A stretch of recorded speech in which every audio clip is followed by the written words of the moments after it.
Hola, què tal i benvinguts a aquesta secció Els likes parlen de l'Evangeli. Avui tenim en aquest divendres número 23 de durant l'any un fragment breu però molt interessant de com Jesús diu als seus deixebles aquest proverbi: és que un cec pot guiar un altre cec? No cauran tots dos al clot? El deixeble no és més que el mestre, però tot deixeble, un cop instruït, serà com el seu mestre. Com és que veus la brossa de l'ull del teu germà i no t'adones de la biga que hi ha en el teu? Com li pots dir: germà, deixa'm que et tregui la brossa de l'ull, si tu no veus la biga del teu? Hipòcrita, treu primer la biga del teu ull i llavors hi veuràs clar per treure la brossa de l'ull del teu germà. Un evangeli molt clar. Primer ens hem de corregir a nosaltres. Quantes coses sabem que hem de fer i no fem? Per què no les fem?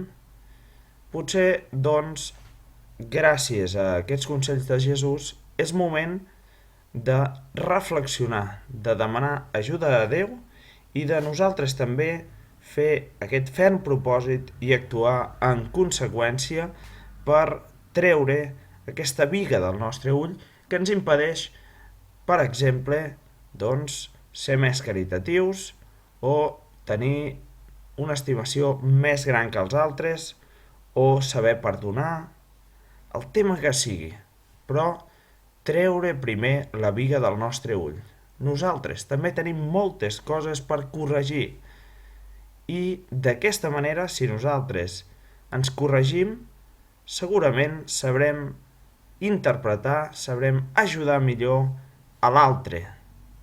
I també una frase interessant per acabar: tot deixeble, un cop instruït, serà com el seu mestre. És important anar aprenent. A davant nostre hi ha mestres, hi ha sants, hi ha persones que demostren dia a dia i altres que ja han passat a l'altra vida, que ens han demostrat i ens demostren com cal viure dignament, cristianament, caritativament, fraternalment, una vida santa, una vida de servei als altres, com diu Jesús, fent als altres el que ens agradaria que ens fessin a nosaltres.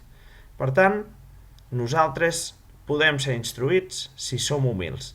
Demanem ajuda a Déu, demanem la intercessió de la Verge Maria i dels sants perquè nosaltres puguem treure aquestes bigues que ens fan mal, aquestes bigues que impedeixen la nostra llibertat, que impedeixen la nostra santedat.